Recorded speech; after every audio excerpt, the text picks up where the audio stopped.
بسم الله الرحمن الرحیم. الحمد لله رب العالمین والصلاة والسلام على سید الانبیاء والمرسلین محمد وعلى آله و صحبه اجمعین. اما بعد، بینندگان بسیار عزیز و گرامی، السلام علیکم و رحمت الله و برکاته. برنامه دیدگاه رو میبینید. در این برنامه ما عموماً به مسائل فکری و اعتقادی میپردازیم. از جلسات گذشته بحثی رو آغاز کردیم پیرامون تشیع. در جلسه یکی قبل از آخر، ما قبل آخر، در مورد تاریخ پیدایش تشیع صحبت کردیم. نظریات و دیدگاه‌های مختلف رو در این زمینه مطرح کردیم و گفتیم که به اینجا رسیدیم که بنیانگذار پایه‌های فکری تشیع عبدالله ابن سبع یهودی بود. تشیع رافضی، تشیعی که هدفش اختلاف انداختن در امت اسلامی است، تشیعی که به جز تفرقه، به جز کشتار، به جز نفرت و کراهیت چیزی دیگری رو برای امت اسلامی به ارمغان نیاورده.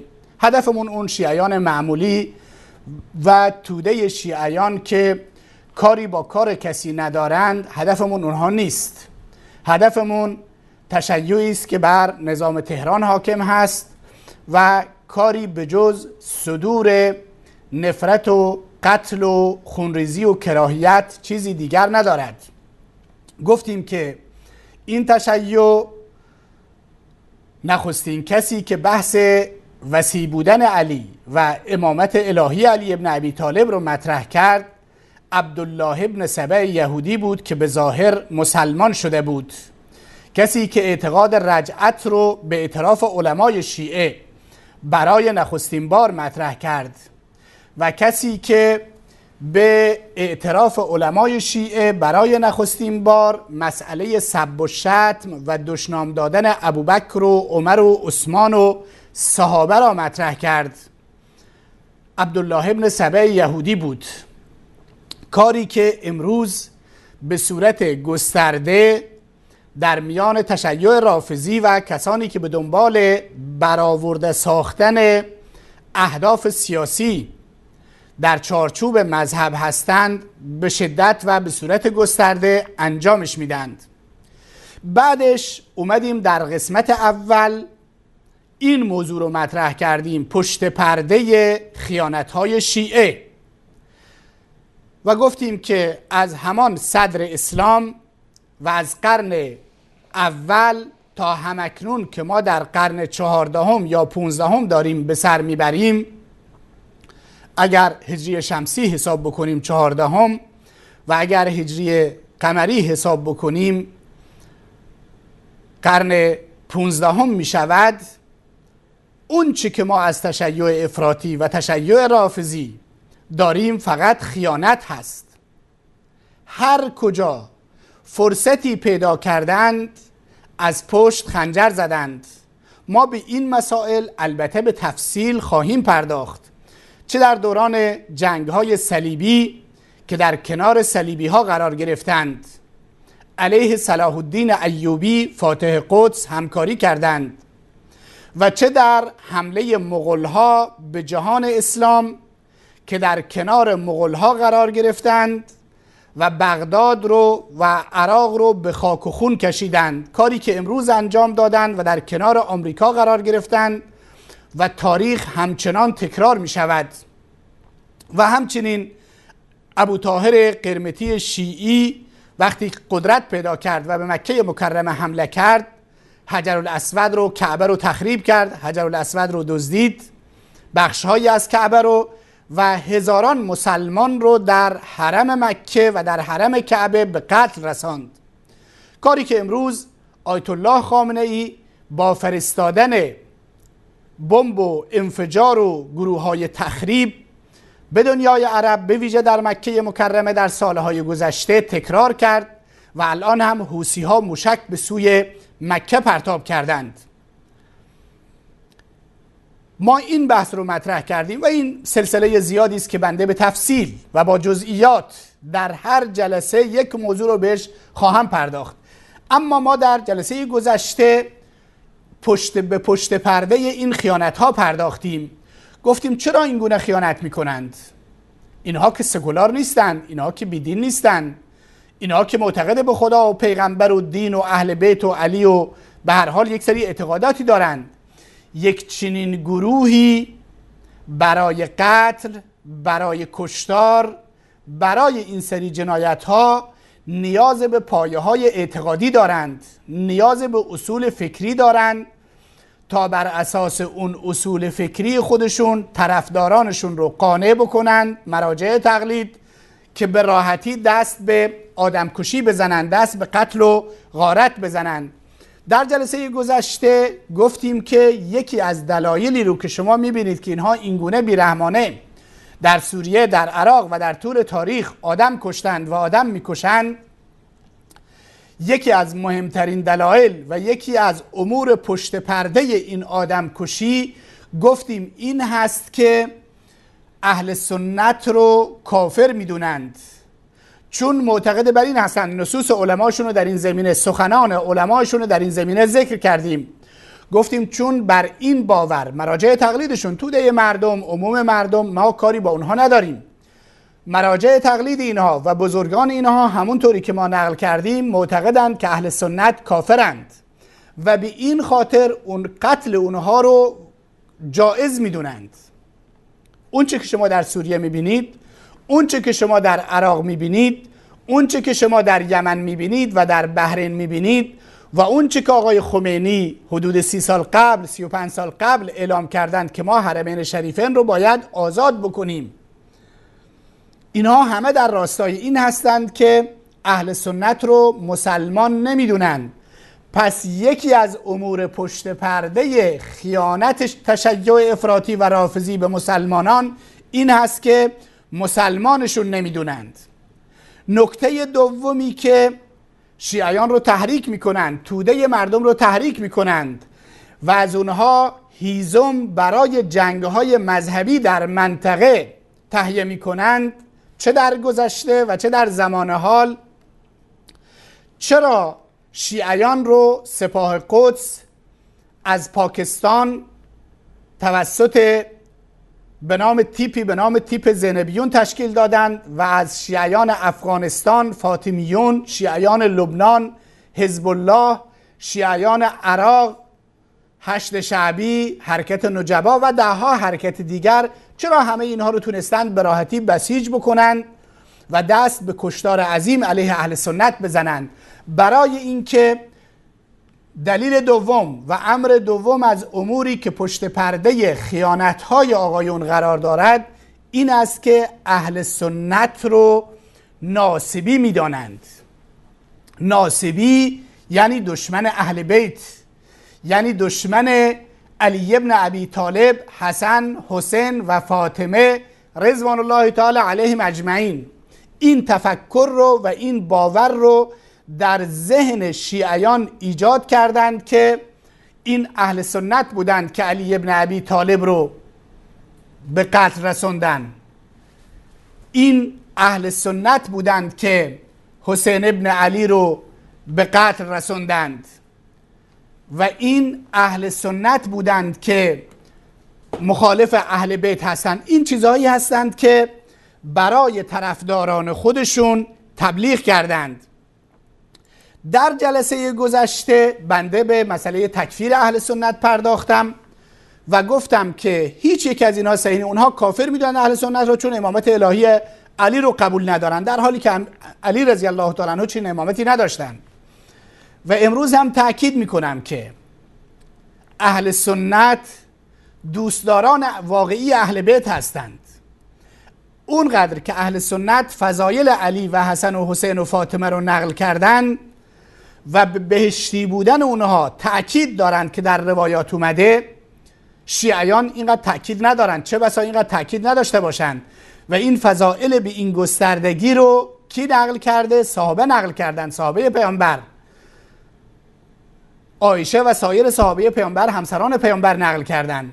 یکی از افراد سکولار و بیدینی که همیشه ظاهراً بحث‌هایمون رو دنبال می‌کند، چون همیشه طرح میده و پیشنهاد میده، موضوعی رو مطرح کرده بودند در فیسبوک و گفته بودند در اونجا که عموم شیعیان، بسیاری از مردم، این مطالبی رو که شما میگید کلینی اینطوری گفته، خمینی اینطوری گفته، مجلسی اینطوری گفته، اینها رو عموم شیعیان نمیدونند. چرا شما کاری میکنید که کراهیت و بغض و دشمنی بین شیعیان ایجاد بشه؟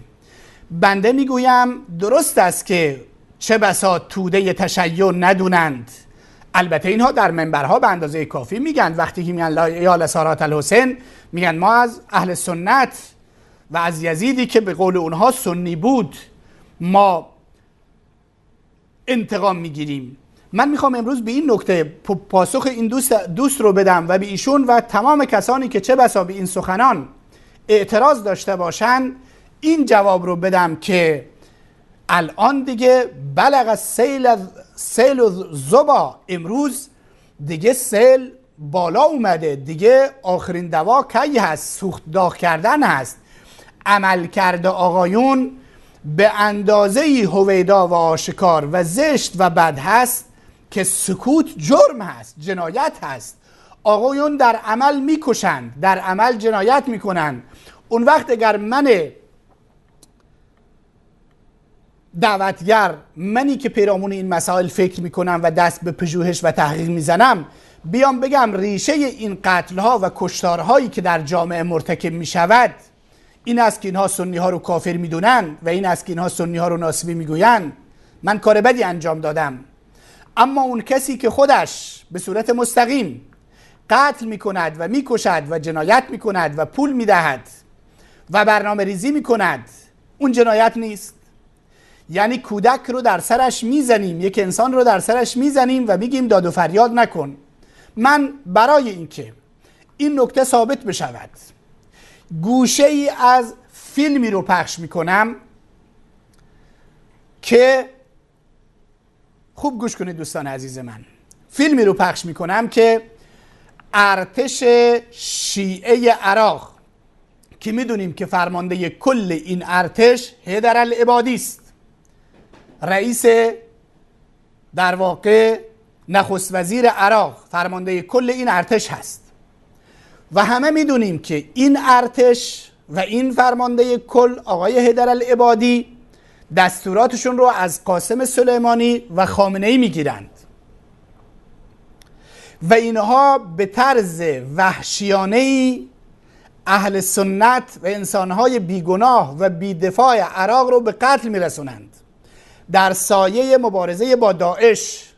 حتی اگر داعشی رو کسی دستگیر بکند خب باید محاکمه بشود در یک دادگاه، نه اینکه اعدام صحرایی و اعدام میدانی بشود. میخوام اینو بگم که این رفتارها نتیجه در این دارند که آقایون اینطوری به این سربازان، به این انسانهای بدبخت القا کردند که اینها کافر هستند، اینها ناصبی و دشمن اهل بیت هستند. در نتیجه ما این برخوردها رو میبینیم، این کراهیت‌ها و این بغض‌ها رو میبینیم. این فیلم رو در واقع الجزیره پخش کرده. اگر اتاق فرمان برایشون ممکن باشد که صداش رو هم ما تو گوشمون داشته باشیم که بتونم تکه هایی رو در واقع ترجمه بکنم، ممنون میشم. ببینید این وحشیانه رو. اون دسته عزیزانی که بیماری قلبی دارن، مشکل دارن و زن هستن، کودک هستن، نمیتوانند این صحنه ها رو ببینن، لطفاً تلویزیونشون رو خاموش بکنند، از جلوی تلویزیون بلند بشن. البته این یک جریان رسمی است که در شبکه الجزیره، در یک در واقع شبکه جهانی و مهم و مطرح پخش شده و اون قسمت های بسیار زنندهش سانسور شدن، ولی به هر حال ببینید که برخوردها چگونه هست. ليس مشهدا من إخراج هوليود وليس هؤلاء الجنود من تنظيم الدولة ولا ميليشيات الحج الشعبي. اینها شبه نظامی نیستند، اینها افراد ارتش عراق هستند که یک شهروند رو به شدت شکنجه کردند و بعدش گفتند که داخل چاله‌ای کندن و ایشون رو در داخل چاله گذاشتن. وسائل التواصل الاجتماعي لا قيود فيها فتتمة مشهد إطلاق النار الوحشي ينقل هناك كاملا. میگه قد يقول بعضهم إنها حادثة فردية. میگه بعضیا میگن این حوادث فردی هستند، اما کثرت اینها نشون میده که اینطوری نیستن. اینجا ببینید که اینها چطور دارن یک شهروند سنی رو در عراق شکنجه و اذیت و آزار میکنن. التي تكفل منعها وتجريمها كما تقول منظمات حقوقية دولية ومحلية. اینها نتیجه اعتقادشون هست. ببینید این هم نمونه دیگر. کسانی که از مناطق جنگ فرار میکنن این گونه در واقع شکنجه و اذیت و آزار میشه. حیدرآبادی میگه چیزای صورت میگیره ولی ما محاسبه میکنیم 4-5 ساله که این حرفا رو داره میزنه ولی از این خبرها نیست. خب خیلی ممنون و متشکر اتاق فرمان. میخواستم اینو بگویم که اگر ما از این صحبت ها حرف میزنیم به دلیل اینکه این بغض‌ها و این کراهیت‌ها و این دشمنی‌ها در واقع در جامعه علنی شده و اینطوری عمل میکنند. به اینطوری ها به نظریاتی که تا دیروز ما فکر میکردیم تأکید میکنم. جلسه گذشته هم من روی نکته تأکید کردم، امروز هم من تأکید میکنم. بعضی از آرا و اندیشه های شیعه رو که در گذشته تعدادی از مولوی های ما در بلوچستان به صورت خاص میگفتند اینها چنین اعتقاداتی دارند، بنده باور نمیکردم. میگفتم شما ملاهای متعصب و متحجر این حرفها رو میزنید.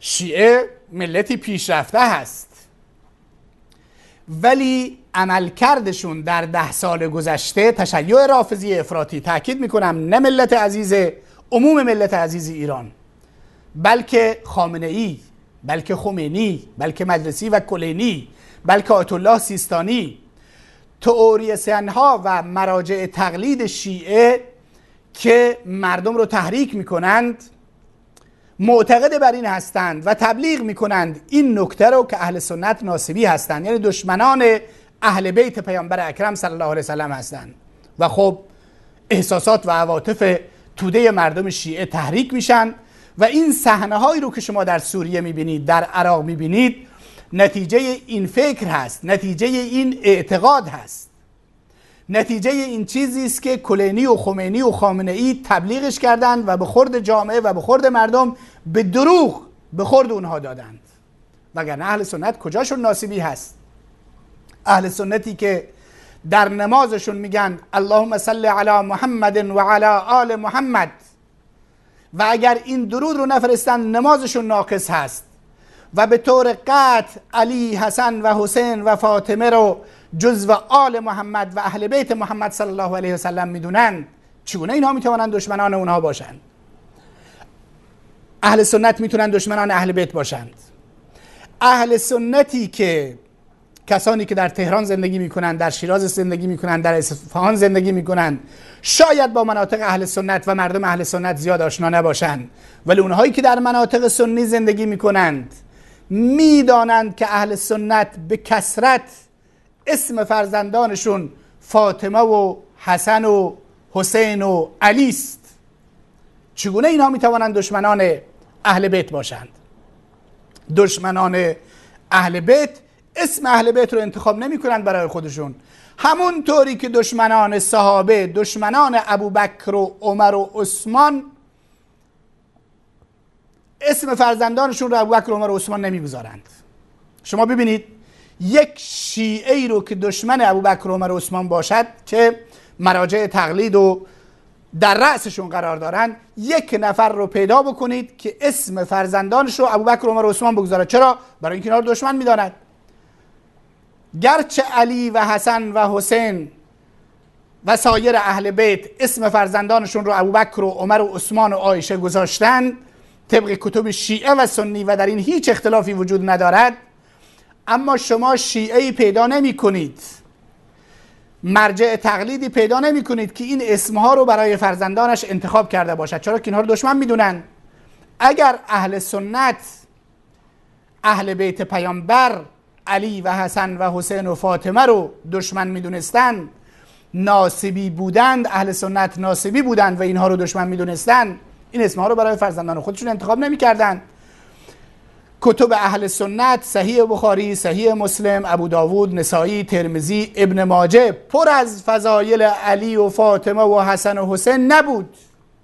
در نتیجه این دروغی است که شیعیان مراجع تقلید برای اینکه تنفر بیشتر، انزجار بیشتر، کراهیت بیشتر در بین کل انسانیت و در بین مسلمانان به ویژه کراهیت تشیع نسبت به اهل سنت ایجاد بکنند، اینها رو درست کردند و از این قبل و از این طریق نون میخورند، از این طریق صیغه میکنند و از این طریق خمس میگیرند.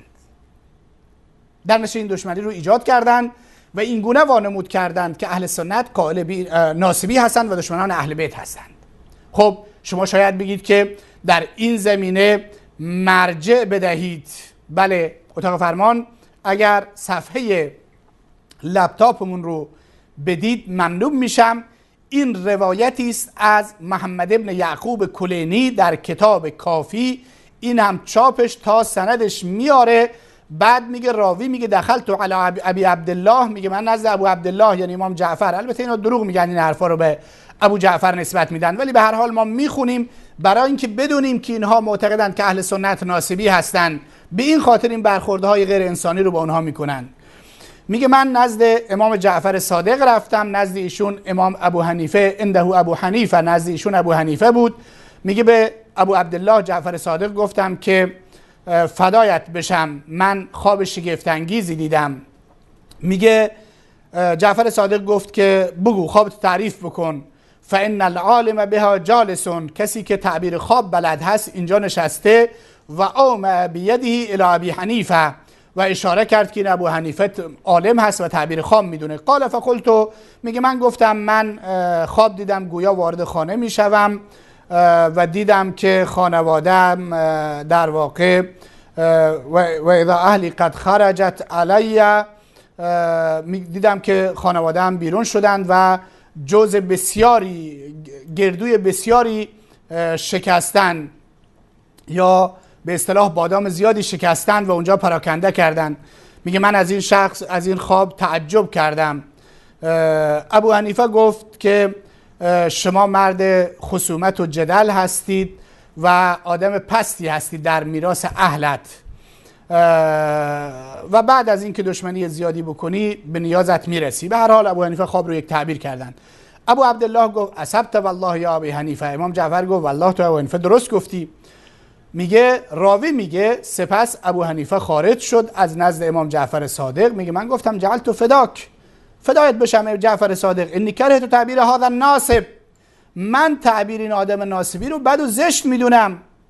چطور این ناصبی؟ ببینید امام ابو حنیفه رحمه الله رو در این روایت که آقای کلینی روایت کرده، ببینید در کافی روایت کرده، گفته ناصبی هست.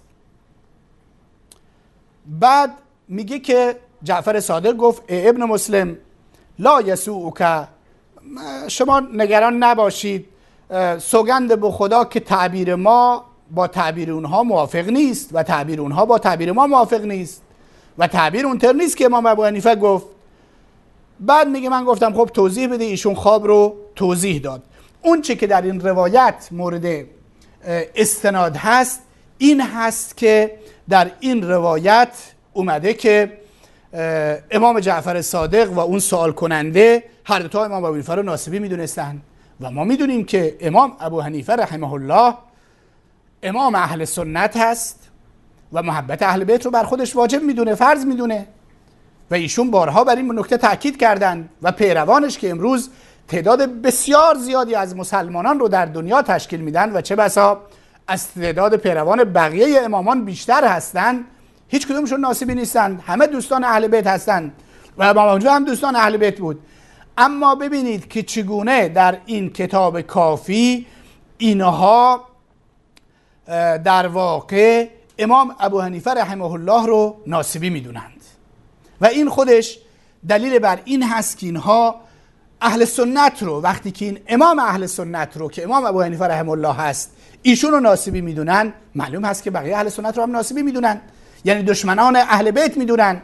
و وقتی دشمنان اهل بیت میدونن همین برخورد میکنن که در سوریه و عراق با مسلمانان انجام دادن و 1 میلیون انسان در عراق تا کنون کشته شده با همکاری آمریکا و 1.5 میلیون 1,200,000 طبق گفته مخالفان نظام بشار اسد و طبق سازمان‌های بین‌المللی 700,000 انسان در سوریه کشته شده که اغلب قریب به اتفاقشون مسلمان بودن، سنی بودن و زن و کودک، تعداد زیادشون زن و کودک بوده. و این صحنه‌هایی رو که شما می‌بینید امروز تکرار میشه به خاطر همین سخنان است، به خاطر همین اعتقاداتی است که مراجع تقلید کلینی، خمینی، خامنه‌ای و بقیه تبلیغ می‌کنند. حالا شاید بعضیا در جلسات گذشته هم بعضیا پرسیدند که خب خامنه‌ای که این حرفا رو نمیزند، همیشه صحبت از دعوت میکند، سیستانی میگه انفسنا و انفسکم. ما میگیم خامنه‌ای صحبت از وحدت میکند، مگر خامنه‌ای نمیبیند که در سوریه و عراق مسلمانان اهل سنت دارن قتل عام میشن، از شهرهاشون بیرون میشن و داره پول میده و خودش دستورات رو صادر میکنه و از این دولت حیدرالعبادی این صحنه‌ای که دیدیم این مسلمان سنی رو این گوشه کشتن و در داخل قبر انداختند و تیربارانش کردند در صحرا، مگه این صحنه رو نمیبینه آقای خامنه‌ای؟ در نتیجه اینها رو تبلیغ میکنند و به ظاهر صحبت از وحدت میکنند. مگه سیستانی موقعی که آمریکا عراق رو اشغال کرد فتوای جهاد داد علیه آمریکا؟ ولی هشت شعبی رو تشکیل داد به نام مبارزه با داعش، ولی اینها اهل سنت رو به قتل میرسونند، اهل سنت رو با آتش میزنند. این نتیجه اعتقاد هست. نتیجه این اعتقاد هست که اینها معتقد بر این هستند که اهل سنت ناصبی هستند، یعنی دشمنان اهل بیت پیامبر هستند، در حالی که دروغ میگن به پیروان خودشون. چنین سخنی درست نیست. حالا ببینیم شیخ مفید، کسی که بهش شیخ مفید میدن، در کتابی به نام، کتابی که ایشون دارن به نام عدة رسائل فصل المسائل الصاغانیه، در این کتاب ایشون کلمه ناصب رو بر امام ابو حنیفه رحمه الله اطلاق میکنه و امام ابو حنیفه رحمه الله رو ناصبی میدونه و این در واقع دلیل دیگری هست که بر این که اینها اهل سنت رو ناصبی میدونند و بر این اساس با اونها برخورد میکنند. گوشه دیگر از مطلبی رو که نعمت الله جزائری در کتاب انوار نعمانیه ذکر کرده، اینو ما در اینجا متذکر میشیم و اینو میاریم، میخوایم اینو بگیم. شاید باز هم اعتراض بشود که شما لابلای کتب رو میگردید. این حرفای این کتاب ها امروز دارند عملی میشوند. امروز خون امت اسلامی در خاورمیانه، در کل خاورمیانه، به ویژه در سوریه و عراق و بحرین و یمن ریخته می شود به خاطر همین اعتقادات است، به خاطر صدور این اعتقادات هست، به خاطر اینکه انقلاب تهران اومده، نظام تهران و این انقلاب این مفاهیم رو داره صادر میکنه و قتل و خونریزی و جنایاتی که در منطقه میبینیم نتیجه همین اعتقادات هست. درش مجبوریم بگیم، مجبوریم وقتی که این سخت دلی رو میبینیم، وقتی این قتل ها رو میبینیم، وقتی این کشتار ها رو میبینیم، بریم دنبال ریشه هاشون بگردیم، بگیم چرا اینطوری بی‌رحمانه مسلمانان رو اینا به قتل میرسونند؟ چرا حاضرند با آمریکا همراه بشن مسلمان بکشند، با روسیه همراه بشن مسلمان بکشند؟ چرا؟ دنبالش که میریم میگیم بله از سنی رو اینا مسلمان نمیدونن، کافر میدونن، سنی رو اینها مخالف اهل بیت و دشمن اهل بیت پیامبر میدونن و دلها و سینه هایشون پر از حقد و کینه و دشمنی است نسبت به کسی که دشمن اهل بیت باشد و به قول اونها و به تعبیر اونها اهل سنت ناصبی و دشمن اهل بیت هستند. حالا ببینیم این سخن آقای نعمت الله جزائری رو در کتاب انوار نعمانیه که اینجا میبینیم، جلد 2 صفحه 307 که چاپ تبریز ایران هست. ایشون میگوید که این نعمت الله جزائری به هر حال یکی از بزرگان شیعه هست، مورد احترام جهان تشیع هست. ایشون میگوید و یؤید هذا المعنى ان الائمه علیهم السلام و خواصهم، و این معنا رو تایید میکنه این نکته که ائمه علیهم السلام، هدف از ائمه امامان 12گانه هستند، و خواصهم و اون شاگردان خاص و ویژه‌اش اطلقوا لفظ الناصبی علی ابی حنیفه، اینها لفظ ناصبی یعنی دشمن اهل بیت رو اطلاق کردند بر ابو حنیفه و امثاله و امثال اینها. بعدش البته میگه مع ان ابا حنیفه لم یکن ممن نسب العداوه لاهل البیت علیهم السلام، با وجود اینکه ابو حنیفه با اهل بیت دشمنی نمیکرد، بل کان له انقطاع الیهم و کان یظهر له تودد، با وجود اینکه امام ابو حنیفه با اونها دوستی میکرد، میگه اما امامان کونها معصوم میدونن و شاگردان خاصشون امام ابو حنیفه رو ناصبی میدونستن. خب این یعنی چی؟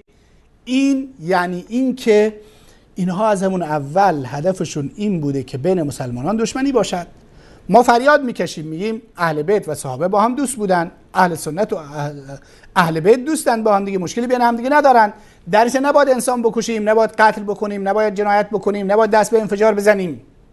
ولی آقایون نه، آقایون تاکید دارند که نه، پیغمبر و همسرانش دشمن یکدیگر بودند، اهل بیت و صحابه دشمن یکدیگر بودند و هیچ کس رو قبول نداشت. اهل سنت همهشون ناصبی هستند و دشمن اهل بیت هستند. به چه هدفی؟ به مصلحت چه کسی این اعتقادات تبلیغ می شود؟ به مصلحت کدام جهت این تنفر و این انزجار و این کراهیت در بین مسلمانان؟ به مصلحت چه کسی این همه قتل و جنگ‌های فرقه‌ای در منطقه؟ نتیجه همین اعتقادات و نتیجه این امور باطلی هستند که اینها برش اعتقاد دارند. حالا ببینیم یک نکته دیگر و سخنی دیگر از یکی از بزرگانشون، از بهرانی، در کتاب المحاسن النفسانیه فی اجوبة المسائل الخرسانیه یا خراسانیه، به هر حال خرسانیه، میگه علا انک قد عرفت سابقا انه لیس الناصب الا عبارة عن التقدیم علی علی غیره. عجیب تعریفی این آقای بهرانی برای ناصبی میکنه.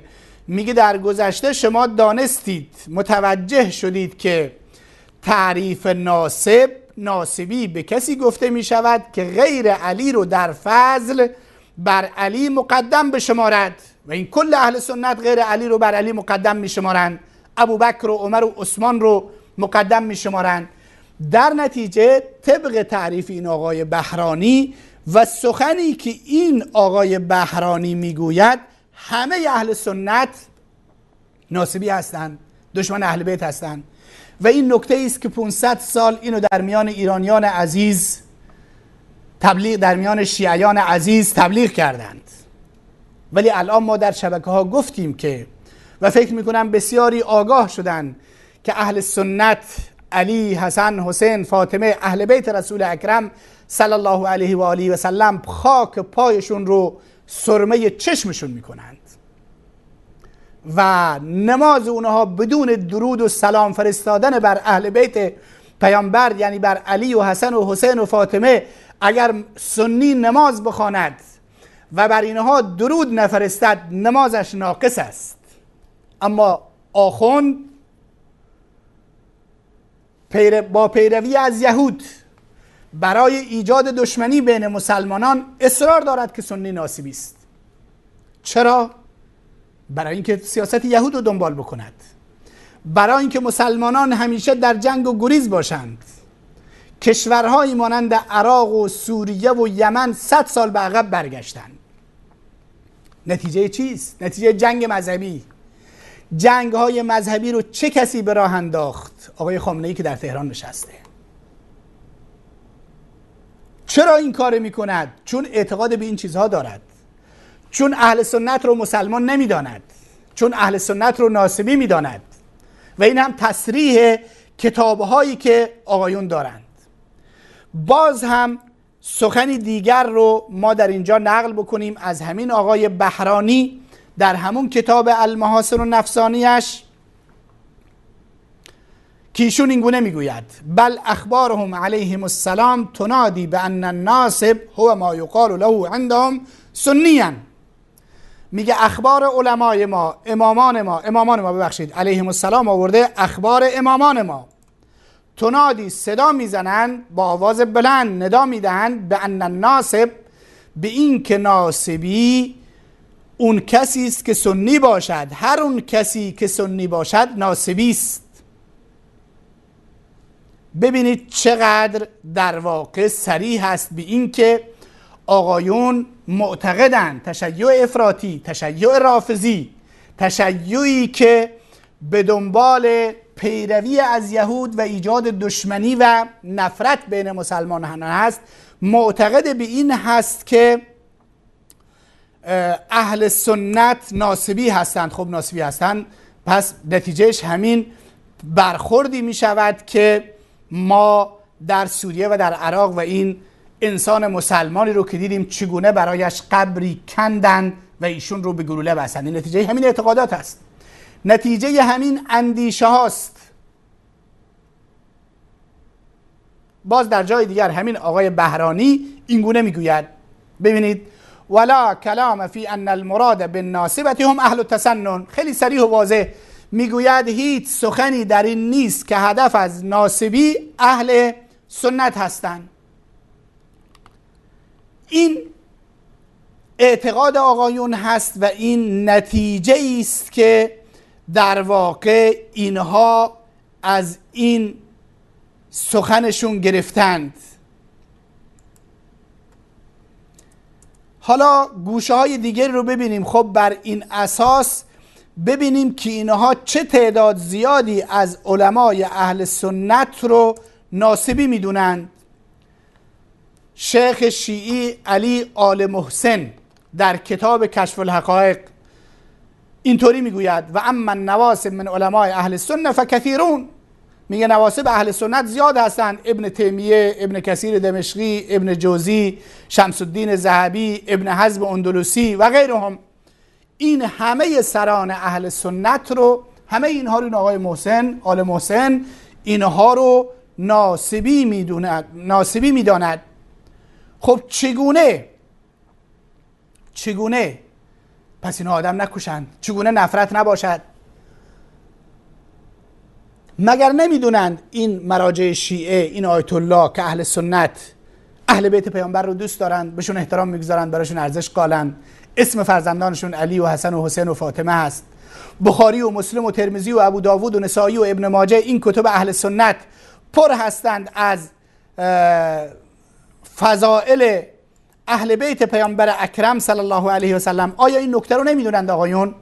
یا نه دیده و دونسته در جهت پیاده کردن اهداف دشمنان اسلام هستند؟ حالا ببینید باز هم علامه شیعی محسن در کتاب النصب و النواسب چی میگوید؟ ایشون میگه النواسب فی العباد اکثر من 200 ناصب، بیشتر از 200 ناصبی رو ما سراغ داریم. ایشون میگه بچه کسانی رو میگه ناصبی هستن، دشمن اهل بیت هستن: عمر، ابوبکر، عثمان، ام المؤمنین عایشه، انس ابن مالک، حسان ابن ثابت، زبیر ابن عوام. تا اینجا صحابه بودن.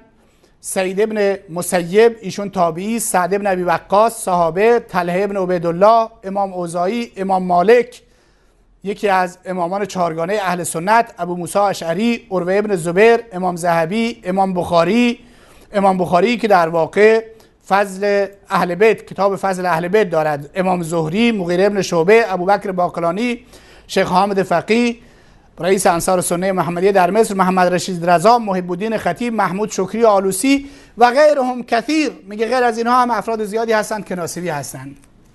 خب پس حالا برای ما پشت پرده خیانت‌های شیعه حداقل یکی دیگر از پشت پرده خیانت‌هاشون آشکار شد. چرا میکشند؟ چرا جنایت میکنند؟ چرا این برخوردها رو با اهل سنت میکنند؟ در جلسه گذشته توضیح دادیم که چون این یهودی زادگان، مراجع تقلید رو میگم، نه توده مردم رو، توده مردم مسکین هستند، فقیر هستند، اهل سنت رو کافر میدونند، به این خاطر این برخوردها رو باشون میکنند و به این خاطر این برخوردها رو میکنند که اهل سنت رو ناصبی میدونند، دشمنان اهل بیت پیامبر اکرم صلی الله علیه وسلم میدونند و این گونه طرفداران خودشون رو پر از بغض و حسد و کینه میکنند. به صورت سیستماتیک و به صورت برنامه‌ریزی شده مردم مسلمان سوریه، اهل سنت سوریه و عراق کشته و اعدام میشوند و دنیا که با اونها همراهی میکند، یعنی آمریکا، یعنی روسیه، ابرقدرت ها در برابر این کشتار سیستماتیک سکوت میکنند. برای اینکه شما بینندگان توجیه بشید که چرا ما به این مباحث میپردازیم، برای اینکه ما این صحنه ها رو میبینیم. این صحنه ها باعث میشوند که ما پشت پرده خیانت های شیعه رو ببینیم. این مسلمان سنی است توسط ارتش شیعی عراق دستگیر شده که دستوراتش رو از قاسم سلیمانی و خامنه‌ای در تهران میگیرد. بعد از شکنجه شهید ایشون رو اینگونه در داخل قبر میخوابونند و نه تنها این که ایشون رو در واقع میخواد به طرف جلو بخوابه که تیرها رو نبینه، میگن نه روبروی ما بخواب، و به این وحشیت ایشون رو به قتل میرسانند. و این شکنجه هم همینطوری. به خاطر این مسائل ما این مبحث رو مطرح میکنیم که پشت پرده خیانت‌های شیعه، و تا حالا 2 مورد از موارد پشت پرده رو ذکر کردیم. خیانت میکنن چون عموم مسلمانان را 1.5 میلیارد مسلمان سنی رو 2 میلیارد مسلمان سنی رو کافر میدونن و این کتابهایشون بهش گواهی میدهد، و به خاطر این که 2 میلیارد مسلمان رو ناصبی میدونند، یعنی دشمن اهل بیت، در حالی که 2 تا نکتهشون باطل و دروغ هست. پشت پرده خیانت‌های دیگر رو در جلسات دیگر مطرح خواهیم کرد. یک میان برنامه میبینیم و در ادامه نظریات و دیدگاه شما بینندگان عزیز رو خواهیم داشت. ما رو همراهی کنید، برمیگردیم.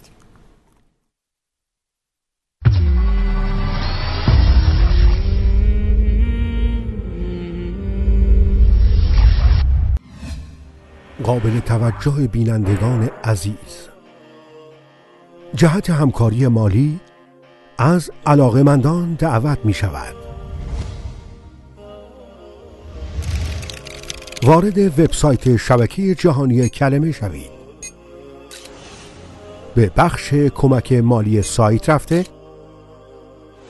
و روی گزینه پیپال کلیک نمایید.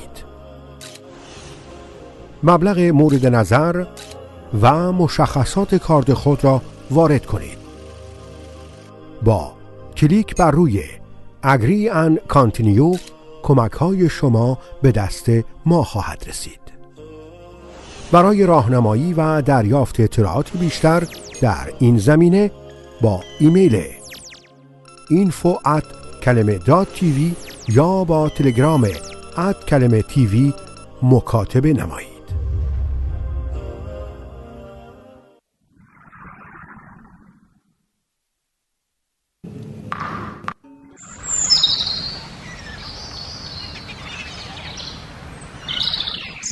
آن شنیدستی که پیغمبر بگفتا این سخن، 10 تن از یاران من اهل بهشتند بعد من. طلحة الخیر است و آن دیگر ذوالفضل شمشیر دین، آن سعید و آن دگر عثمان جمله اهل دین. عبدالرحمن سعد و بوبکر است منظور نبی، آن دگر فاروق بود از بو عبیده و علی، آن دگر فاروق بود از بو عبیده و علی. گر تو هستی اهل دین ای ره رو به راه نبی، واجب است تکریم آن اصحاب بالای نبی، واجب است تکریم آن اصحاب بالای نبی. چون کلام حق منزل گشت بر قلب رسول، مستمع اصحاب بودن تو بخوان حکم رسول.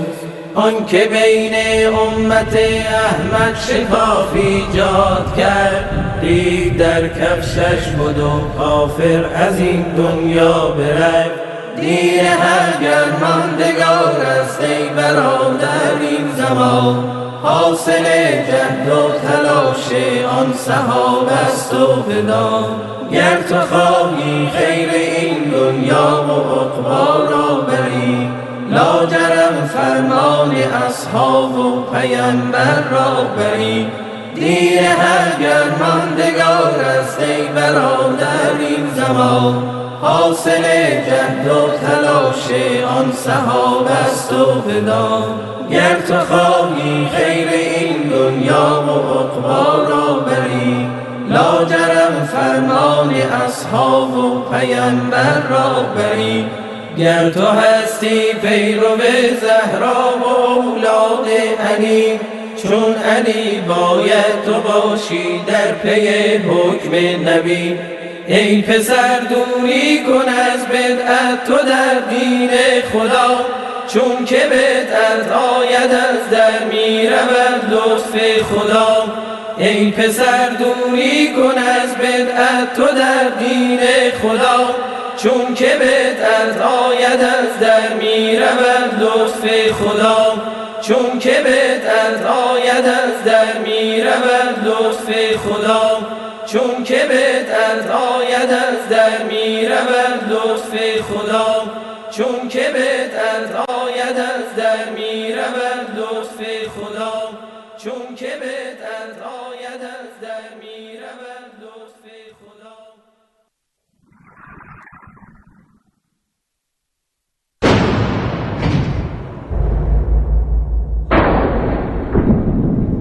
بینندگان فهیم شبکه جهانی کلمه، قابل یادآوری است که سخنان بینندگان عزیز لزوماً دیدگاه شبکه جهانی کلمه نمی باشد.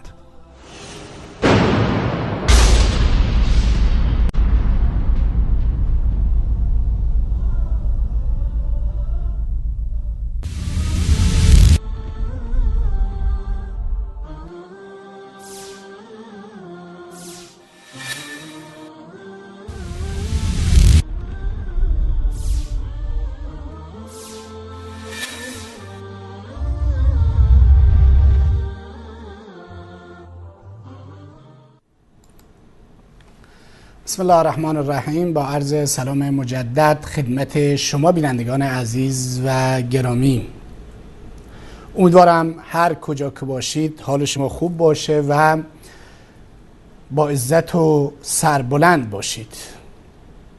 ای کاش این حوادث و این اتفاقات در دنیای اسلام اتفاق نمی افتاد. خون مسلمان این گونه راحت و ساده در گوشه و کنار خاورمیانه ریخته نمی شد و ما شاهد این جنگ‌های فرقه‌ای نمی بودیم و شاهد تخریب زیرساخت‌های کشورهای اسلامی و مسلمان منطقه نمی بودیم تا مجبور نمی شدیم که به دنبال مباحثی بریم و صحبت‌هایی بریم که در واقع دلیل بر کینه و دشمنی است. اما عملکرد نظام تهران در این 37 سال گذشته به اندازه زشت و زننده و غیر انسانی و ضد بشری و برخلاف حقوق بشر و حقوق انسان مسلمان بوده و به جز از جنگ، خونریزی، اعدام، قتل، جنگ‌های مذهبی چیزی دیگر برای مسلمانان و جان اسلام به ارمغان نیاورد. ما را بران داشت که به موضوعاتی مانند پشت پرده خیانت‌های تشیع در تاریخ بپردازیم و برای شما بینندگان عزیز ذکر بکنیم که دلیل اول و امر اول از امور پشت پرده خیانت‌های تشیع این هست که اهل سنت رو کافر میدونند و اینو ما در جلسه گذشته بهش مفصل پرداختیم و در جلسه امروز با دلیل و مدرک ذکر کردیم که اهل سنت رو ناصبی میدانند، یعنی دشمنان اهل بیت، و همه میدونیم که اینها در واقع دروغی بیش نیست، ولی به هر حال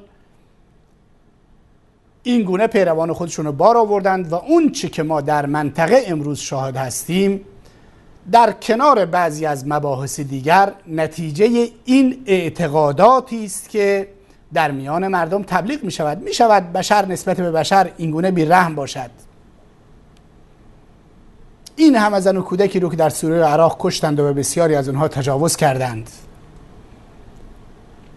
دلیل بر همین اعتقادات باطل و فاسد هست. حالا ببینیم نظر و دیدگاه شما بینندگان عزیز و گرامی در رابطه با موضوع برنامه چه هست.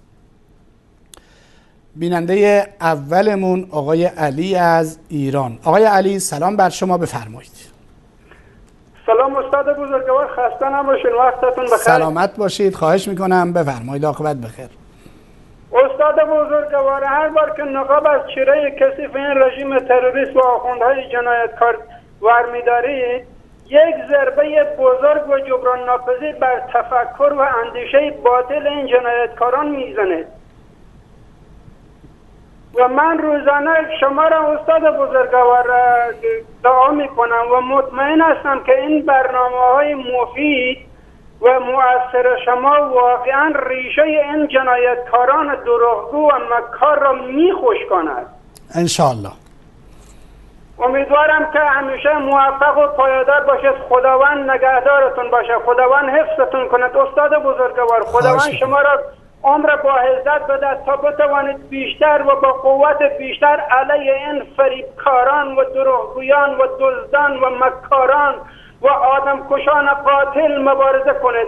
حق نگهدارتون باشه. خدا حافظ نگهدارتون. خیلی ممنون و خدا یار و نگهدارت. خداوند شما رو هم حفظ بکنه. امیدواریم که ما پیامرسان دوستی باشیم، محبت باشیم و این گونه هستیم. ما میگیم صحابه و اهل بیت با هم مشکل نداشتند، پیامبر و اهل بیت با هم دیگه مشکل نداشتند، همسران پیامبر و پیامبر دشمن نبودند و باید همه انسان‌ها با محبت در کنار یکدیگر زندگی کنند. اما اینها طبل دیگر رو بر طبل دیگر می نوازند و مسیری دیگر رو در پیش دارند.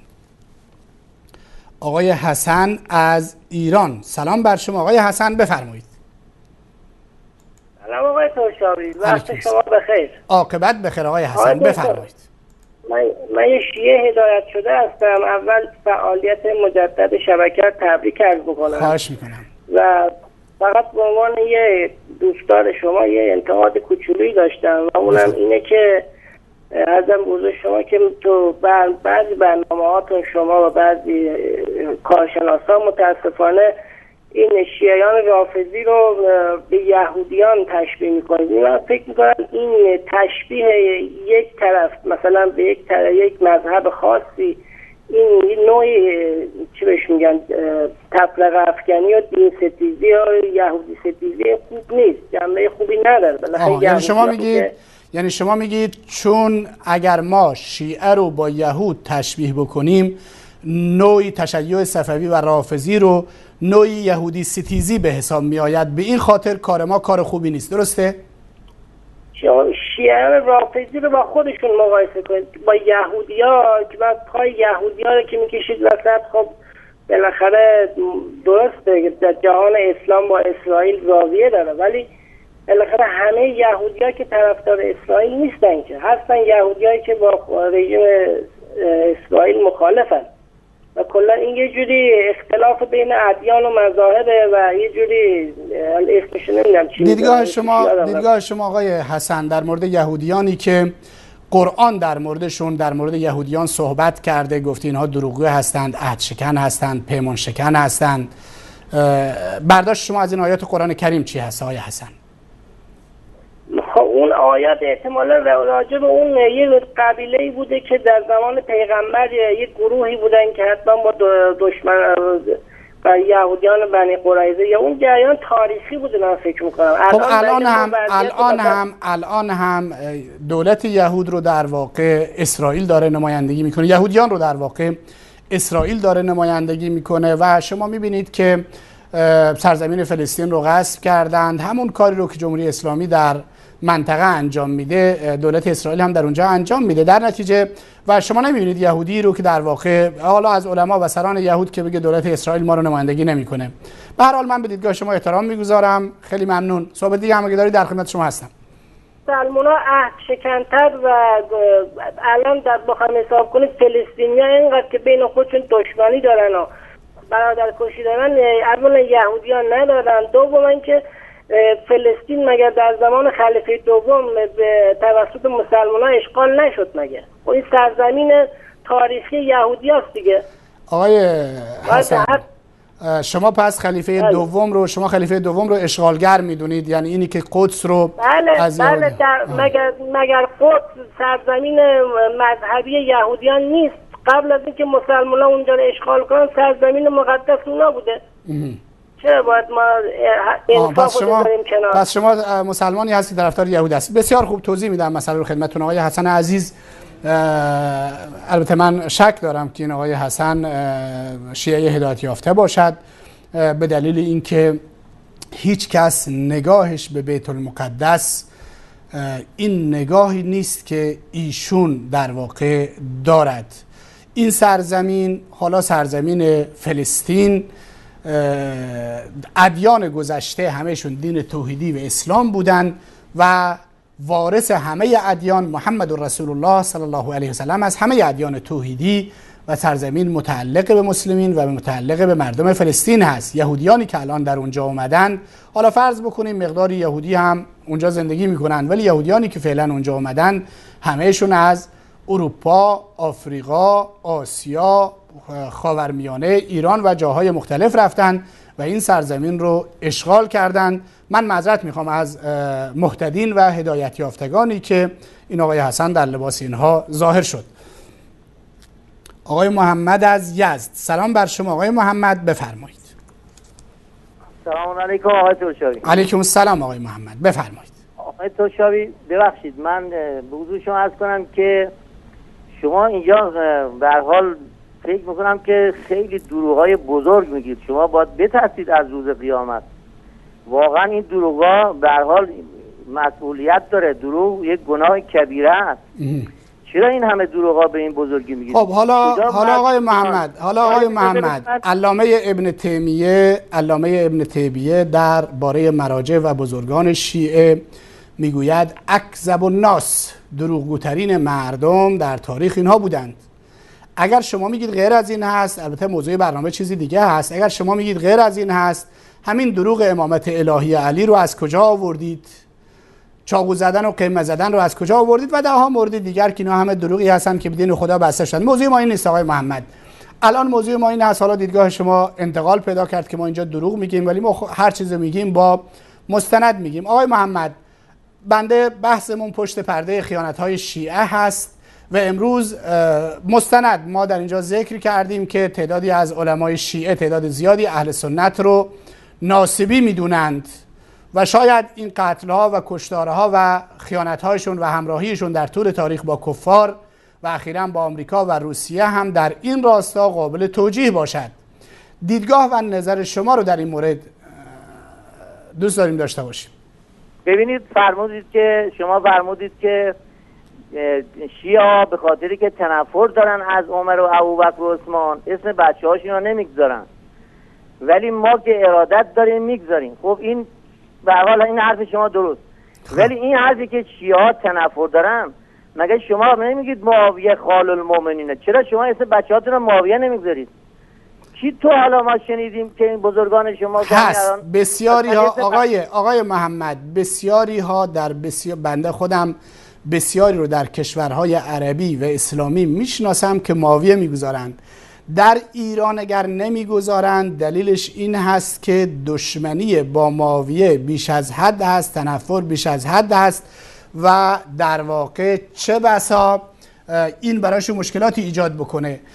حالا دیدگاه شما چی هست؟ آیا تشیع اهل سنت رو ناصبی میدوند یا نمیدونه و این خیانت ها همین دلیلشون یا چیزی دیگر هست؟ در این زمینه بفرمایید آقای محمد. یعنی جهان تشیع اهل سنت ناصبی نمیدونه به خاطر داخل همین ایران الان 4 طرف مرزاش همه سنی هست. کشور ایران هم کشور دولتش دولت اسلامی تشیع هست. چرا اینا رو نمیکشه؟ 20 میلیون نفر ایرانی ما به قول شما نیازی نیست آقای محمد، نیازی نیست 20 میلیون نفر رو یک جا بکشد. این 20 میلیون نفر همه مردم میدونند که دچار یک مرگ تدریجی هستند و از این 200 میلیون نفر حدود 200 نفر از 20 میلیون نفر حدود 200 تا از علمای شاخص و برجستهشون، امام جمعه بندرعباس، علامه شیخ ضیایی، مولوی عبدالملک فرزند رهبر بلوچستان، علامه مفتیزاده، مولوی قدرت الله جعفری و امام مستار ربیعی، امام جمعه کرمانشاه و صدها دهها نفر از شخصیت‌های اهل سنت کشته شدند. اجازه داده نمی شود اهل سنت در پست‌های کلیدی کشور استخدام بشوند، استاندار بشوند، وزیر بشوند، نائب وزیر بشوند، سفیر بشوند و این خودش قتل است. قتل در دانشگاه ها ادامه پیشرفت و رشد نمی دهند. در دانشگاه سیستان و بلوچستان که 90% از جمعیتش اهل سنت هستند، 400 نفر عضو هیئت علمی در این دانشگاه وجود دارد، 10 تا 15 نفر سنی و بلوچ در این دانشگاه حضور دارد. این خودش قتل است. بزرگترین قتلی که صورت میگیرد این هست. آقای ترشاوی، به حضور شما عرض کنم ما این داخل یزد ما تعداد زیادی از بلوچ‌ها شناسنامه دارند. خیلی ممنونم، متشکرم آقای محمد با این صحبت‌های تکراریت. خدا یار و نگهدارت. آقای احمد از اصفهان، سلام بر شما آقای احمد، بفرمایید. سلام آقای ترشاوی عزیز. سلام آقای احمد اعظمیان، خوش اومدید. حال شما خوب آقای احمد؟ بله. سوال همیشگی‌تو بپرس. عرض به حضورتون، شما اقداماتی هم کردید برای اینکه ما رو ببرید در تهران محاکمه بکنید و شما اونجا تشریف بیارید و بگید آقای ترشاوی حال شما چطور هست؟ شما اینجا محاکمه شده هستید، اجازه میدید در رابطه با همین موضوع برنامه محاکمتون بکنم یا نه؟ نه، شما هنوز بر اون حرف گذشتهتون هستید یا نه؟ بر حرف گذشته من انشاءالله مفصل صحبت میکنید. حاشیه نرو. من میخوام راجع به همین موضوع محاکمت بکنم. کدوم موضوع آقای اعظمیان؟ همین موضوعی که شما دارید تهمت‌های ناروا در حق شیعه دارید میزنید. اگر شما حرف برای گفتن دارید آقای احمد اعظمیان، اگر شما حرف برای گفتن دارید، تهدید نمی‌کنید. کسی که منطق داشته باشه تهدید به قتل نمی‌کنه، تهدید به دستگیری نمی‌کنه، نمیگه شما رو آمریکا تحویل میده. من فکر نمی‌کنم شما صحبتی برای گفتن داشته باشید. شما اگر اون کسانی که صحبت برای گفتن دارن مردم رو آزاد میگذارند، روزنامه آزاد میگذارند، مجله آزاد میگذارند، حزب آزاد میگذارند، مسجد آزاد میگذارند، تلویزیون آزاد میگذارند، شما که چرا به خودتون اجازه میدید که مثلا بیاید تو یک تلویزیون اهل سنت حرف بزنید؟ چرا بنده یک سنی دیگر نتونه تو تلویزیون‌های تهران حرف بزنه اونطوری که صدها آخوند در اونجا حرف میزنن؟ شما منطق شما که زور هست، شما نباید از این حرفا بزنید. شما که همون تهدید و قتل و وزارت اطلاعات و آمریکا و اینها تهدید میکنید. آقای ترشاوی عزیز اجازه میدید من صحبت بکنم یا نه؟ بفرمایید. همچنان تهدید میکنید یا نمیخواید منطقی صحبت کنید؟ من میخوام الان منطقی صحبت بکنم. یعنی تهدید رو کنار گذاشتید؟ یعنی تهدید رو کنار گذاشتید؟ صبر کن صحبت بکنم، صبر کن. خب جواب بده.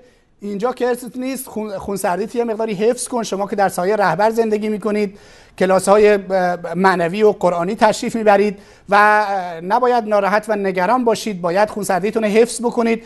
یا زبان تهدید استفاده کنید یا زبان منطق. حالا کدوم زبان فکر میکنید تهدید کار بدی است؟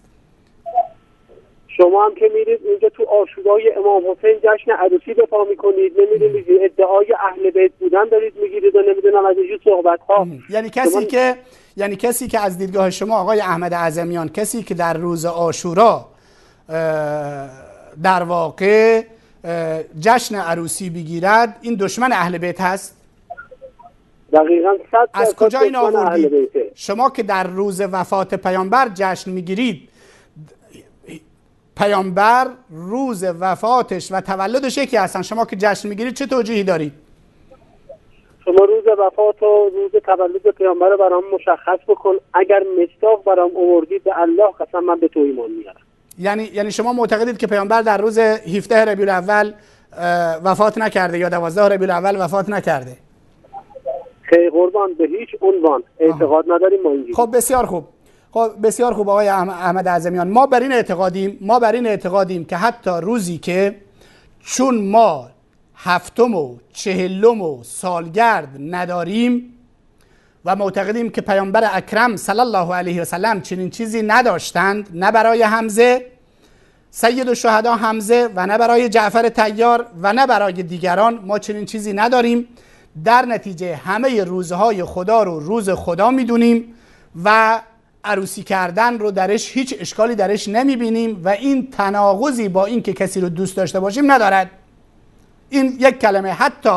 حتی روزی که ابوبکر وفات کرده، روزی که عمر به شهادت رسیده، روزی که عثمان به شهادت رسیده و روزی که سایر صحابه پیامبر و افراد مورد احترام ما وفات کردن، ما جشن عروسی میگیریم و اینو شرعی میدونیم و خلاف سنت پیامبر و روش پیامبر نمیدونیم.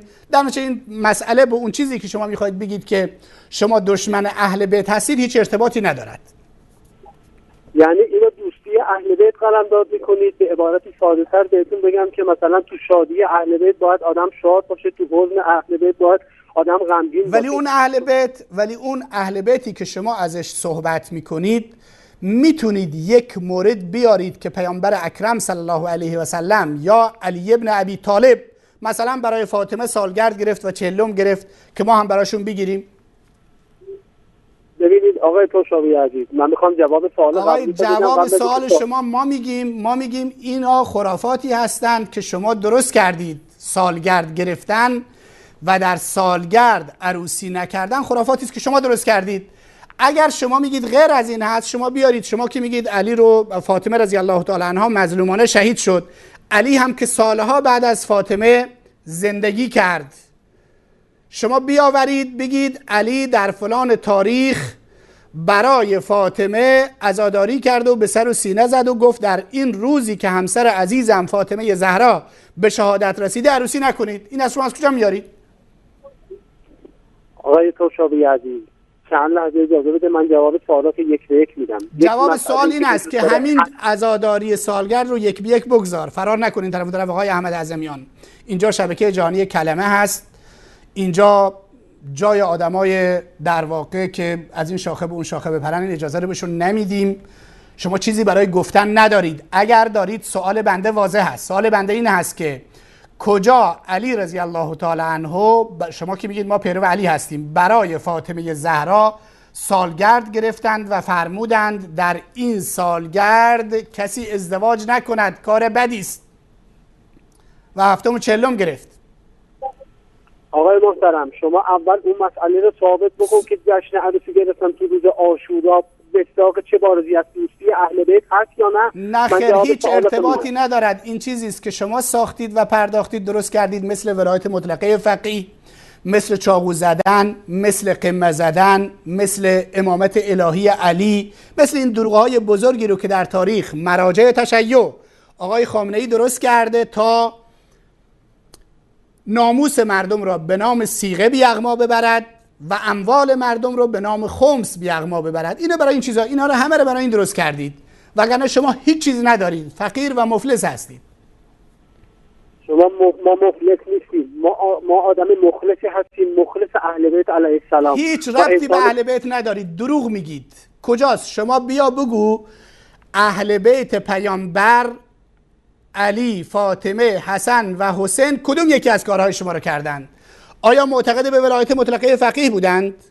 آیا چاقو و قمه زدند؟ آیا حسینیه درست کردند؟ آیا گفتند یا محمد مدد یا ابراهیم مدد، کسی دیگه رو صدا زدند؟ از این گفتند اشهد ان علی ولی الله. از این کارهایی که شما به نام اهل بیت و به دروغ خودتون رو منسوب به اهل بیت میکنید و انجام میدید، اهل بیت کدوم یکی رو انجام دادند؟ یک موردش بگو. اهل بیت علیه السلام تو شادی اهل بیت علیه السلام شاد. آقای عزیزم شادی و ناراحتی رو الان بگذار. شما میگید ما پیرو اهل بیت هستیم، بنده یک سری مسائل رو ردیف کردم. من میگم شما دروغ میگید، شما هیچ نسبتی با اهل بیت پیامبر ندارید. این امامت الهی رو که شما میگید علی کجا بهش اعتقاد داشت؟ این قمه و سینه و چاقویی که میزنید علی کجا انجام داد؟ این حسینیه کجا علی درست کرد؟ اشهد ان علی ولی الله رو علی کجا در اذان گفت؟ این ولایت مطلقه فقیه رو کجا علی داشت؟ شما چرا به سر مردم کلاه میگذارید؟ چرا دروغ میگید؟ چه ارتباطی شما با اهل بیت دارید؟ اجازه میدید آقا فرعون گونه عمل نکن. بابا پشت پرده پشت خاکریز اهل بیت تو و خامنه ای غائب شدید، خودتون رو پنهان کردید، سر مردم بیچاره کلاه میگذارید که صیغه‌شون بکنید و اموالشون رو به عنوان خمس بگیرید. خجالت نمیکشید؟ شرم نمیکنید؟ درست صحبت کن. خجالت بکشید. اونجا بهت بگو، به اون رهبرت هم بگو که تو رو اینجا هر روز میفرسته، بگو خجالت بکشید. آخر چی درست کردید به خورد مردم دادید؟ گل مالیدن، چاقو زدن و قمه زدن، سیغه کردن. شرم نمی کنید؟ کی داره چاقو میزنه به خودش؟ کی سیغه کرده؟ این صحبت ها چیه داره میزنید؟ این آر رو به کجا میبرید؟ این چیزی که به عنوان دین درست کردید به خورد مردم دادید، از خودتون خجالت نمیکشید؟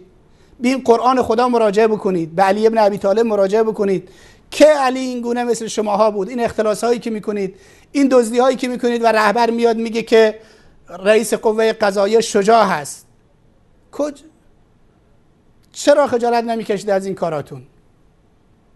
به خدا قسم من از طرف تو استغفار میکنم به درگاه خدا که اینقدر تو به نام مسلمانی اینقدر دروغ میگی. من دروغ میگم؟ من میگم دزدی نکنید، من دروغ میگم؟ من میگم اشهد ان علی ولی الله نگید، دروغ میگم؟ رهبر اونجا نشسته میگه صادق لاریجانی 60 تا حساب داره، میگه نه این چیه شجاعی است، میگه این رئیس قوه قضاییه شجاعی است. خدایا رو نگهدارت آقای احمد اعظمیان. آقای حمید از زاهدان، سلام بر شما آقای حمید، بفرمایید. سلام جناب ترشاوی، حالتون خوبه آقا؟ سلامت باشید آقای حمید، بفرمایید. جناب استاد ترشاوی، شما چرا این شیار اینقدر وقت میدید تو شبکه اهل سنت؟ چیکار کنیم کجا اینا ما رو گذاشتن نازد باشیم؟ کجا گذاشتن؟ ما الان 10 دقیقه پشت خط همین آقا داره تفره میره، از این ور میپره اون ور، از این ور میپره این ور. یعنی چی؟ نباید اینا رو بزنین اینقدر صحبت کنه آقای ترشاوی. حالا ببخشید، به هر حال گاهی موقعی آدم مجبور میشه، یک نیروی اطلاعاتی است که مرتب تماس میگیره، تهدید میکنه. من خواستم بهش بگم که شما چیزی برای گفتن ندارید. میان الان زنگ داده 1 ساعت تفره میره، سوال جواب برای نیست، جواب سوال بده، ای از این ور میپره به اون ور، وقت میگیره که برنامه پخش زندهش تموم بشه. ببخشید بفرمایید. اینا خودشون آقای جناب ترشاوی موندن تو گل موندن چیکار بکنن؟ الان که میدوننده همه چیز با اهل سنت، خودشون الان حیرونن که چیکار بکنن، یعنی هیچ رای ندارن که الان باید دست پشت دست بزنن تو دهنشون، فایده هم براشون نداره، چون دنیاشون آباد کردن، آخرتشون هم خراب کردن. اینا آخرت ندارن. کسی که میگه خدا کلمه طیبه گفت اشهد ان لا اله الا الله اشهد ان محمد رسول الله، اینا پسندش گفت علی ولی الله. خداوند کجا آورده گفته که علی بعد از پیغمبر است؟ کجا اومده؟ کدوم کتاب اومده؟ همین اینا بیان ثابت کنن. آقایون اهل تشیع ایران، شما بیاد همین یک کلمه رو ثابت کنید شما که اینقدر مینامید و میگید ما اهل بیت رو دوست داریم، فلانیم الانیم، و شما بیان ثابت کنید که کجا اومده همین یک کلمه رو شما بیاد ثابت کنید. نیاز نیست دیگه جواب ما بدید.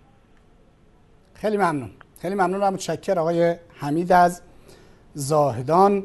و ببخشید از بینندگان عزیزی که در واقع پشت خط زیاد مطرح میشن. گاهی موقع آدم چاره‌ای نداره، افراد رو که این آخوندها میفرستند و سازمان اطلاعات ایران میفرسته در واقع گوینده سخنان خامنه‌ای هستن. این احمد اعظمیان فکر نکنید که مثلا از خودش میاد صحبت میکنه. خامنه‌ای هم اگر بیاد همین حرفا رو داره، سیستانی هم اگر بیاد همین حرفا رو داره، ناصر مکارم شیرازی هم اگر بیاد همین حرفا رو داره، قزوینی هم اگر بیاد همین حرفا رو داره. همه اینها فرقی نمی‌کند. کلینی و خمینی هم اگر بیان زنده بشن و بیان حرفی غیر از حرفی که آقای احمد اعظمیان میزند ندارند. به این خاطر احمد اعظمیان رو جلو میفرستند، آدم بدبختی رو، و خودشون جرأت و شهامت این که جلو بیان و صحبت بکنن این شهامت رو ندارن. ما بارها با آقای قزوینی گفتیم، به ناصر مکارم شیرازی گفتیم، به مراجع تقلید گفتیم، به اونهایی که خمس میگیرند و صیغه میکنند، به اینها گفتیم که شما تشریف بیارید، ما با شما صحبت خواهیم کرد. اما کلا و حاشا، افرادی رو مانند اعظمیان و دیگران رو جلو میفرستن، بعد که دچار مشکل بشن میگن بله ایشون لوله کش بوده، ایشون فلان بوده و این گونه از واقعیت ها فرار میکنن. آقای احمدی از کرج، سلام بر شما آقای احمدی، بفرمایید. سلام، خسته نباشید. سلامت باشید آقای احمدی، بفرمایید. آقای ترشاوی، من گله داشتم، یه شیعه هستم، میخواستم بگم که من 2 ساله دارم شبکه شما رو نگاه میکنم، داریم استفاده میکنیم، این آقایون میاد اعصاب ما هم به هم میریزن، نمیذارم ما صحبت کنیم، ما داریم استفاده میکنیم از این شبکه ها. بعد میخواستم بهشون بگم به خدا قسم بعد از انقلاب ما همه چیمون از دست دادیم. تو روستای ما 70 تا دانش آموز بود، وقتی که روحانی می اومد همه میرفتن کلاسای قرآن استفاده میکردن. الان به والله قسمش که نماز نمیخونه. یه مراسمی بود تو ختمی بود، روحانی رفت بالا منبر گفت قرآن ها رو جمع کنین، حدیث داریم فلان اینا، فقط شما حمدو بخونین تمام جواب میده. یه زیارت برین تمام چیزه. دیگه کسی نماز نمیخونه، دنبال عبادت نمیرن. خیلی ممنونم که وقت دادیم به ما. خواهش میکنم آقای احمدی عزیز از کرج. میدونم اگر شما قرآن بخونید خب آگاه میشید، بیدار میشید، چون اعتقادات و مطالب و چیزهایی که در قرآن وجود داره برخلاف اعتقادات آقایونه. در هیچ جای قرآن نیومده که شما چاقو و قیمه بزنید. در هیچ جای قرآن با وجود اینکه دعاهای متعددی اومده ندای غیر الله نیومده که ای ابراهیم، ای محمد، ای علی، ای ابوالفضل به داد من برس. همه جا اومده که تنها خدا رو صدا بزنید و محمد رسول الله اومده، ولی اشهد ان علی ولی الله نیومده. در نتیجه اینها نگران هستند و امیدواریم که ملت ایران از این تنفری که نسبت به دین پیدا کردن به سوی بیدینی و سکولاریسم نرند که الان این اتفاق افتاده. به سوی دین واقعی یعنی اهل سنت بیان.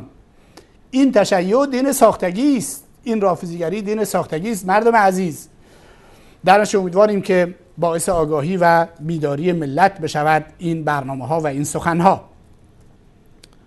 آقای معاویه از ارومیه، سلام بر شما. آقای معاویه بفرمایید. سلام علیکم و رحمت الله و برکاته استاد ترشابی. علیکم السلام آقای معاویه بفرمایید. استاد من یه پیامی داشتم به البته شیعیان، نه بهتر بگم روافض ایران، کسانی که دروغ میگن. استاد فقط ملت ایران، کسانی که فریب این روافض رو خوردید، اینو بدونید، به خدا قسم بیدار بشید، به خدا قسم که خداوند متعال در تمامی سوره های قرآن به واضح، بسیار واضح بحث توحید رو بیان کردن. به خدا قسم که راه روشن است.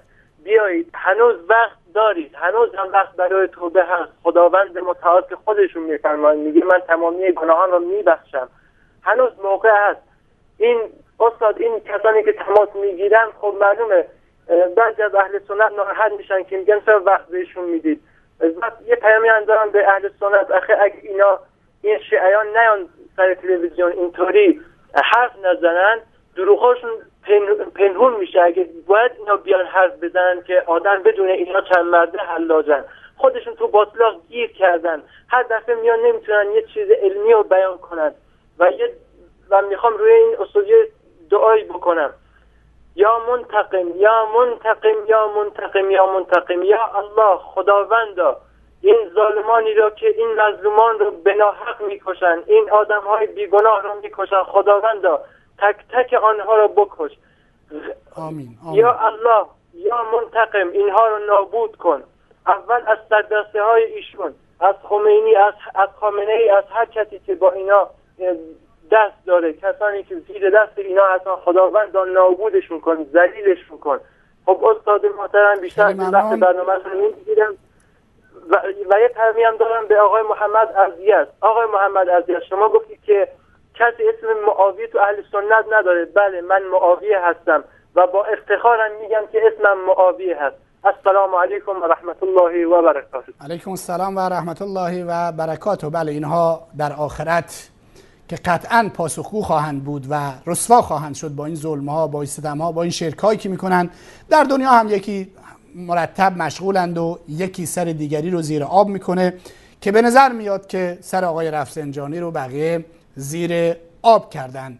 موضوع برنامه رو یادآوری میکنم. پشت پرده خیانت‌های شیعه گفتیم که نواصب، شیعیان اهل سنت رو نواصب یعنی دشمن اهل بیت میدونن و یکی از دلیل خیانت‌هاشون این هست.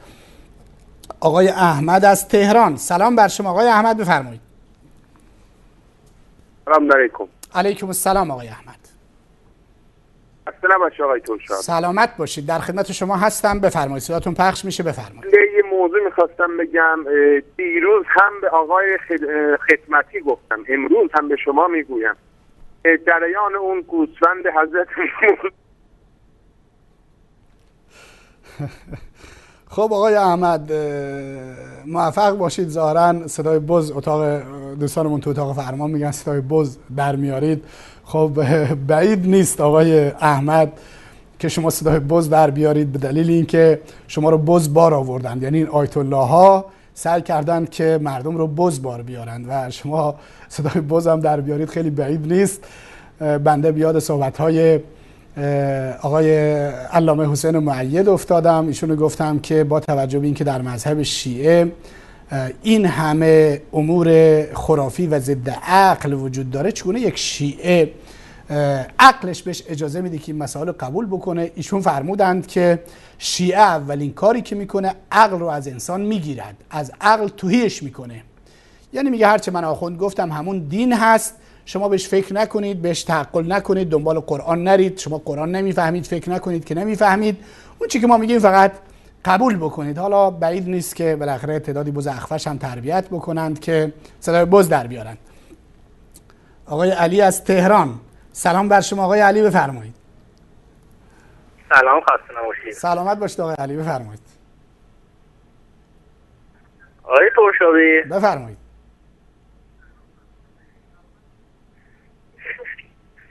صدای گیرندهتون آقای علی. آقای علی صدای گیرندهتون، تلویزیونتون رو ببندید و از گوشی تلفن با ما صحبت کنید. بفرمایید. دین شیعه میگی؟ آقای علی من متوجه نمیشم شما چی میگید، دارید خط و برید صحبت میکنید، صدای تلویزیونتون رو ببندید و بفرمایید. آقای ترشابی میخواستم بدونم که شما چرا همش تبلیغ دین از اسلام نمیکنید؟ هی میگید بعد شیعه میگید، بعد شیعه میگید، یعنی چی؟ شما بشینید تبلیغ دینتون رو انجام بدید. من دلیلشو گفتم چون دلیلشو برای شما متذکر شدم آقای علی عزیز.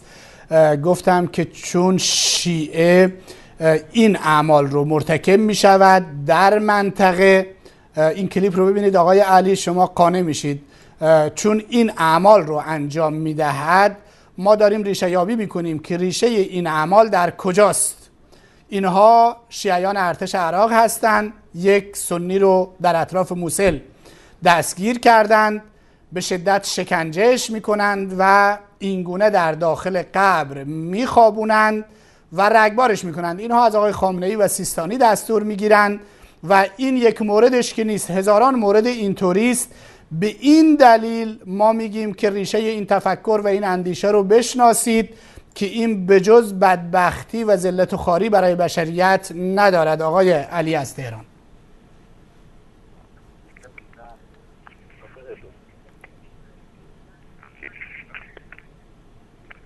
آقای علی بفرمایید.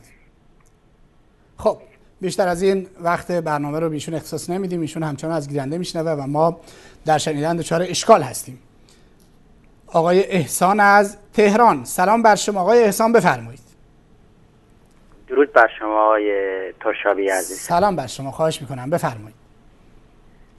من تشکر میکنم از برنامه خوبتون و این مکالمه‌ای که با احمد اعظمیان داشتیم، این مکالمات خیلی مثمر ثمره برای بینندگان عزیز. بینندگان عزیز اینو ادامه بدین. این آقایون اگه زنگ میزنن بیشتر از اینم با آقایون ادامه بدین، چون باعث روشن شدن خیلی از ماها میشه. آیا احمد اعظمیان کسی دروغ میگه که پشت تریبون تلویزیونش اعلام میکنه ما کشورمون خودکفاست، همه چیز داریم و داستان پلاسکو ایجاد میشه؟ کسی دروغ میگه که ظرف یک هفته 2 تا پهپاد میاد مستندساز، اول میگن مال مستندساز بوده، بعد میگن مال سینماگر بوده، بعد میگن مال تلویزیون بوده. مگه تلویزیونگر و سینما مستندساز نمیدونه که پرواز در تهران قدغنه؟ مگه نمیدونه که باید مجوز بگیره؟ ولی دروغ میگین، نتونستین 2 تا پهپاد کوچیکو بزنین، بعد ادعاتون میشه که ما نمیدونم فلان موشکو داریم فلان. شما هیچی ندارین، شما یه دوشک ندارین که آتش نشانای بدبخت ما سوختن، جزغاله شدن. شما هیچی ندارین. همون آخرین پهپادی که اومد من خودم با چشمای خودم دیدم، زدین با ضد هوایی، اینقدر نشانگیریتون ضعیف بود، اینقدر اسلحه‌هاتون بنجل بودن که نتونستین یه پهپاد کوچولو رو بزنین که فرار کرد رفت. یکی گفت مال اون بود، مال دشمن بود، یکی گفت مال فلان بود، بعد نشستین تو تلویزیون دروغ گفتین. همین داستان انفجار پلاسکو، من مطمئنم کار تروریستا بوده ولی نمیگین، خجالت میکشین. داستان آتش سوزی پتروشیمیا چی؟ اونجا میدونستین عملیات تروریستی انجام دادن ولی نمیگین. شما هیچی ندارین، شما مرد دارین. هیچ امکاناتی نداریم. خیلی ممنونم از شما. خیلی ممنون و متشکر. آقای احسان، حالا اینا در دروغ گفتن که در واقع روی خود دروغ رو همینا سفید کردند، از بس که دروغ میگن ملت همه میدونن. اینها از اون اول انقلاب گفتن ما آب و برق رو مجانی میکنیم، ما خون مسکن مجانی میدیم و تا امروز که در واقع ملت رو با دروغ میچرخونند. همین مرگ مشکوک رفسنجانی رو شما ببینید که یک دفعه میگن زیر آب خفه شده، یک دفعه میگن سکته کرده، یک دفعه میگن فلان اتفاق افتاده. در واقع اینها در همه قسمت ها از اونجایی که بر باطل هستن پر از تضاد و تناقض هستن. تشکر میکنم از همه بینندگان عزیزی که در این برنامه ما رو همراهی کردن. البته بنده معتقدم حالا به هر حال اجازه صحبت کردن برای افرادی مثل احمد اعظمیان مورد اختلاف است در جامعه ما. بسیاری از دوستان اهل سنت میگن به اینها اجازه صحبت کردن ندید، اینها صحبت‌های تکراری میکنن، ولی به هر حال بنده معتقدم بذارید اندیش‌ها مطرح بشن، چون اینها مراجع تقلید رو نمایندگی میکنن، صحبت‌های اونها رو میکنن و وقتی صحبت‌هاشون باطل شد صحبت‌های همه در واقع باطل میشه. تشکر میکنم از اینی که ما رو در این برنامه همراهی کردید. تا جلسه دیگر و وقت دیگر، خدا یار و نگهدارتون و السلام علیکم و رحمت الله و برکاته.